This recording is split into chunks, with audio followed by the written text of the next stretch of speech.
ba da cikin matsalolin da ake tattauna cikin waɗannan kwanaki musamman a cikin damuna shine matsalan kwalara ko kuma waɗanda wasu cutuka da suke yaduwa a ƙasashen kwalara yanzu kazanta ne aka makalla kazantan da kin wuya kwararan da yake gudawan da ake ana sama wallahi malam ka ga tukunya wasu gidajen an gama abinci yadda kuda suke a kai da abubuwan da ake ce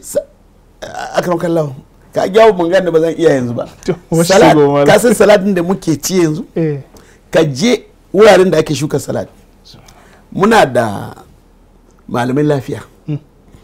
amma billahi lazim ruwan da ake ba saladin ka je wuraren nan wajen da ake wala ruwan kashi ne biyo wuraren da ake yi in ka biyo wajen kyam ko wata hanya can da ake suka saladin nan duran da ake shi ka gan ruwan kwatami ake zuba salad kuma hukuma yana kallo mutane kirki suna kallo duk salad shi da fitar shi kawai inda birni ila mara mulla kadan ruwan da ake shadda wannan saladin dai in ka gan ruwan ka ci ba zai kyau ba dole a yi typhoid dole a yi korara kuma yanzu ga kudan yadda ya yi wankin kwanuka yanzu ka je gidaje da yawa ka gan yadda ake wanke kwanuka ga kuda yanzu sun fi karfi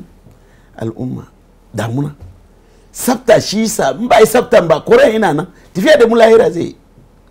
guda wanda ake yi ina muke da asibiti zai karbi mu duka yawanci abubuwan ba wai shadar ma gwamnati ba ne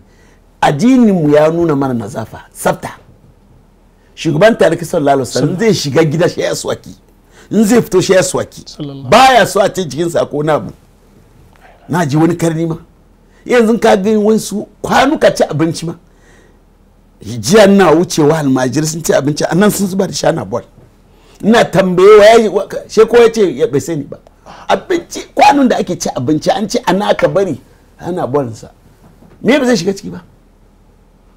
wace irin rayuwa ne wannan wani irin rayuwa ne ake akan kallon malam mana abibu rayuwa ne ba har yanzu kuma ba san abin da ake yi ba ne lafiyan ka ci abinci ka bar kwano a nan wurin saboda me kuda su fado a ciki so duk kowane irin cuta ina muke da maganin da wani asibiti zamu yi wadannan abubuwan ba ma to sai kanmu ma mata kenan wasu mata kuma ga kasala kin wuya da ja wanke mai gagara kuma yanzu kayan marman da ka je asibiti a ce da kai ka ci salad ka ci waye je ka ga da aka shuka saladin da karasin an ce da kai zaka ci kalila ma yanzu Allah ya sa ruwan damunan wani za su samu abin kirki amma abin da ake shuka shi mun yi magana mun gaji akwai lafiya akwai malamin lafiya wanda ya kamata a duba wannan kuma yanzu ake marariyan da ya saki tashi dan Allah kana hukumomi maganin nawa ke sai da shi in suna so su yi feshi kamar yadda da ake in zai hana su kudin nawa ne in dai gwamnati ba shi da kudi a kafa haraji mana masu unguwa a ce kawai ba da naira dare a samu karamin jirgin na su fesa ake fesa da wannan kudan da sun mana bala'i da tsoro me zai rige saboda afirka muke mulki mashe da yaudara shi cikin baki ba zan iya wannan ba yanzu kirana hukumomi na ce karka a ce gwamnati ba shi da kudi a ce kowane mai unguwa a bada naira 20 a siyo maganin na je wani gida nan a kasan togo a arewa ma kawai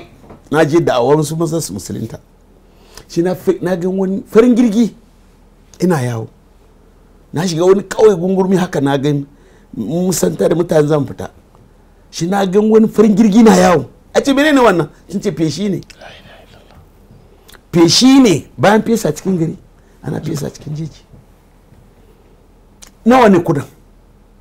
ku kallafa haraji mana ko karamar hukuma duk karamar hukuma ce a bada naira 20 amma na feshi wannan bala'in da ake ciki da asibiti ya cika ba gado ba komai ga gudawa ga wannan in ba Allah ya taimake mu Habibu wannan cutan da ake yawo duniyar na bai shigo nan ba da ya shigo nan ya zamu yi me zamu yi ba ma yarda da shirshin ba yarda da shirshin ba hatta mu azube da mai ilimin da mara ilimin tunanin mu ɗaya ne wannan rayuwa ne a karɓar Allah to Allah ya gani shi kyauta malam kororan da shi mai addu'a karam kallah shi mai addu'a